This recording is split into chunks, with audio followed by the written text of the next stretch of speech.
नमस्कार दोस्तों, मैं आपका दोस्त राजन मोहन मोंटी आपके खुद के चैनल राजनीति हरियाणा की में स्वागत करता हूं, जो कि अभी एक यूट्यूब चैनल भी बन चुका है। तो बात करते हैं नेताओं की गर्मी की। नेताओं में गर्मी आ चुकी है, वो फ्रस्ट्रेशन की गर्मी आ चुकी है। शायद उनको अपनी हार का एहसास होने लगा है। उन्हें ये एहसास होने लगा है कि लोग उनसे नाराज़ हैं। उन्हें ये एहसास होने लगा है कि उनके घोटाले शायद अब पकड़े जाने लग रहे हैं। उनको ये एहसास होने लगा है कि लोगों को ये पता चल चुका है कि किस चीज़ में कितने का ये घोटाला कर रहे हैं। तो आज हम बात करते हैं, कल 3 नेताओं के बयान थे। पहले हमारे प्रदेश अध्यक्ष ओम प्रकाश धनखड़, जब उनसे पूछा गया कर्नाटक के बारे में, बोला क्या करोगे कर्नाटक का। फिर दूसरी बार पूछा, बोला सर कर्नाटक का क्या, बोला क्या करोगे कर्नाटक का। यूपी देखो ना, तो यूपी और कर्नाटक में क्या कोई अंतर नहीं है। यूपी योगी आदित्यनाथ जी का है, उनकी वजह से है, उसके अंदर कुछ नहीं है। अगर मैं कहूँ कि माननीय प्रधानमंत्री जी का है, नहीं, वहाँ का सुशासन वहाँ के मुख्यमंत्री कर रहे हैं।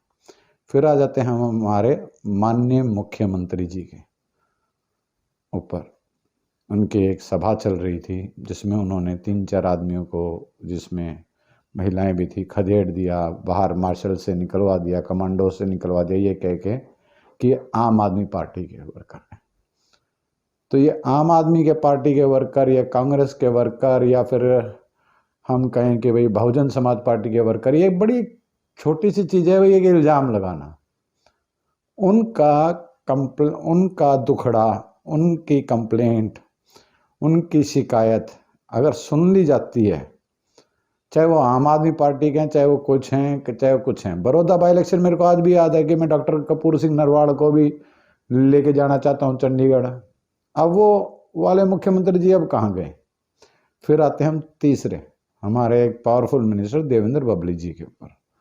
उन्होंने कल एक अधिकारी को एक ऐसी गाली दी जो कि उसके पैदा होने पे, पैदाइश पे गाली है, और मैं वो गाली ऑन कैमरा आपको नहीं दे सकता। फिर आते हैं हम चौथी चीज़ पे। ये तो ये 3 नेताओं की कल की गर्मी, कल परसों की इनकी गर्मियाँ निकली हैं कि इनको दिख गया कि भाई अब थोड़ी सी दाल नहीं गल रही है, क्योंकि बड़े आईएएस ब्यूरोक्रेट्स इन्होंने सरकार का भट्टा बिठा दिया है। ट्रांसफर्स में कुछ नहीं हो रहा है। जो ट्रांसफर्स हुई हैं तो बहुत गलत तरीके से हुई हैं कि बच्चे परेशान हैं। लेडीज़ की ट्रांसफर्स 150, 200 किलोमीटर, ये मुद्दा मैं पहले भी उठा चुका हूँ। और ये भी मुद्दा उठा चुका हूँ कि भाई अगर दफ्तर के बाहर बैठा एक पीएन और अंदर बैठा एक आईएएस, दोनों सरकार की छवि पेश करते हैं। यहाँ पे तो कोई पेश ही नहीं करा छवि, सबकी छवि दूसरी है।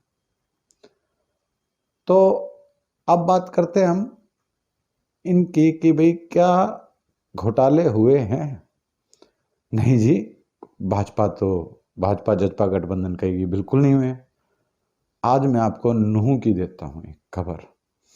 अभी मैं इस खबर की पुष्टि नहीं कर रहा हूँ ऑन कैमरा, लेकिन इस खबर की पुष्टि जरूर इसके तह तक जाऊँगा। आरटीआई लगेगी और आप लोगों को उसका रिजल्ट मिलेगा, और वो जब रिजल्ट आएगा तो पता नहीं कितने अफसर नपे जाएंगे।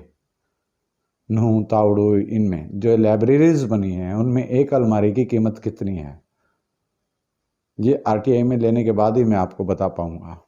बाकी मैं आपको इससे ज़्यादा नहीं बता पाऊंगा।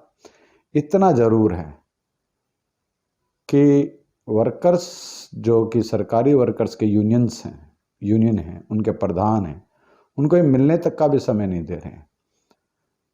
खेल विभाग अलग चीज़ में चल पड़ा है, ना मंत्री जी के ऊपर कुछ कार्रवाई, यानी कि चित भी मेरी पट भी मेरी, हर चीज़ खुद की, किसी और की नहीं। तो मेरा आप लोगों से यही निवेदन है कि थोड़ा इंतज़ार करो और इनको बाहर करो।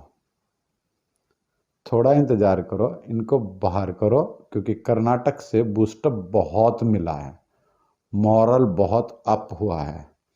आज भी कहता हूँ मैं, 10 लोकसभा क्षेत्र जो हैं हरियाणा के, उसमें से 5 आ सकते हैं कांग्रेस के, जो कि ये कांग्रेस नहीं मान के चल रही कि आएंगे नहीं आएंगे।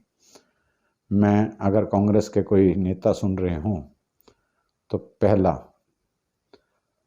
दीपेंद्र हुड्डा जी की धर्मपत्नी रोहतक, दूसरे कुलदीप शर्मा जी सोनीपत, और रोहतक सिरसा कुरुक्षेत्र श्री रणदीप सिंह सुरजेवाला जी के पुत्र। मैं कह रहा हूँ 50,000 की लीड से तो वो शुरू होंगे, 50,000 की लीड से तो शुरू होंगे। जीतेंगे कितने से मुझे नहीं मालूम, जीत बहुत है। तो ये जब मैं 2019 में लोकसभा क्षेत्र का आकलन कर रहा था तो मैंने कहा था भाई दीपेंद्र सिंह हुड्डा जी अटक गए, हार नहीं बोली थी, अटक गए। सब मुझ पे हंसते थे, अटके। ऐसे मैं आज आपको कहता हूं कि कौन कौन से मंत्री हारने वाले हैं, कौन कौन से जो कद्दावर नेता हैं, डिप्टी स्पीकर हैं, स्पीकर हैं और एमएलएज हैं। सुभाष सुधा कम से कम 12,000 वोटों से हारेंगे, ठीक है। श्री रणवीर गंगवा कम से कम 15,000 वोटों से हारेंगे, और उनके खिलाफ होंगे मेरे हिसाब से जो होने चाहिए, या तो प्रोफेसर संपत सिंह या फिर उनके बेटे। 2, करण दलाल जीत रहे हैं कम से कम 20,000 वोटों से, उदयभान जीत रहे हैं 18,000 वोटों से, महेंद्र प्रताप के बेटे जीत रहे हैं कम से कम नहीं तो 22,000 वोटों से। फिर आप आ जाओ बल्लभगढ़ जीत रहे हैं कम से कम, शारदा राठौर अगर खड़ी होती हैं तो कम से कम 15-20,000 वोटों से आराम से जीती पड़ी, ऊपर चाहे कितना हो।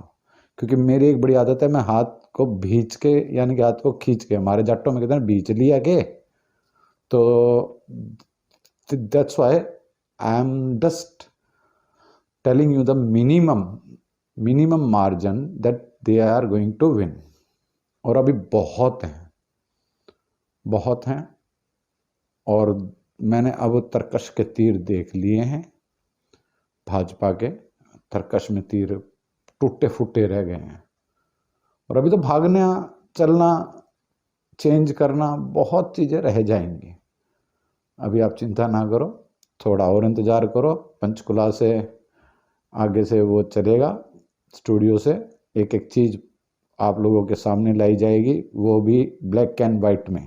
तन्ने तो बेरा भी वो नहीं बट्टा है और वेगा के, तो that's a problem, that's a main thing कि होना क्या जा रहा है, होने क्या जा रहा है, सब आप लोग वेट कीजिए।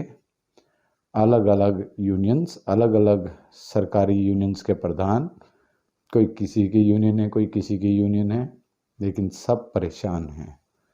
सरकारी आदमी एक भी खुश नहीं, ऊपर से पब्लिक तो खैर परेशान है। जिसको माड़ खाने को मिल रहा है वो खुश है, लेकिन जिसको नहीं मिल रहा परेशान है। नहीं मिल रहा इन द सेंस उनको कुछ काम ही नहीं मिल रहा, भूखा मर रहा है, वो आप लोगों ने देखना है। तो मिलते हैं जल्द दूसरे प्रोग्राम में कोई अच्छा टॉपिक लेके। और ये आरटीआई में जब लगाऊंगा नूह जाके और उचाना जाके, कई विधानसभा क्षेत्र है जहाँ लाइब्रेरीज बनी है, वहाँ लाइब्रेरी आई कितने की हैं डीसी साहब से पूछा जाएगा। राइट टू इंफॉर्मेशन एक्ट 2005 ये कांग्रेस का लाया हुआ था, और मैं कोई कांग्रेस से नहीं हूँ, कहीं आप सोचें कि भाई मैं कांग्रेसी हूँ तो कांग्रेसी कराने। लास्ट टाइम मैंने बीजेपी की करी थी मदद, उनके लिए वोट भी मांगे थे, लेकिन जो गलत है वो गलत है, और उस गलत का साथ नहीं देना चाहिए, ये गीता में लिखा है। आप सबके लिए आपका बहुत बहुत धन्यवाद। अगर आपको मेरी बातें ठीक लगें तो मेरे चैनल को सब्सक्राइब करें, लाइक करें, और आगे से आगे दोस्तों को भी बोलें कि करें, जिससे कि आपके भाई की आवाज़ कोने कोने तक पहुँचे। मैं इतना बड़ा वो तो नहीं, लेकिन इतना ज़रूर कहता हूँ कि जो सर्वे दूंगा 95.8% 95.8% एक्यूरेसी के साथ दूंगा आप लोगों को, गलत नहीं दूंगा, बरगलाऊंगा नहीं। एक बार हो चुका है बड़ौदा में मेरे साथ, अब नहीं होगा। आपका बहुत बहुत धन्यवाद। इसे आगे से आगे पहुँचाएं और इसे सब्सक्राइब करें प्लीज़। धन्यवाद, आपका बहुत बहुत धन्यवाद।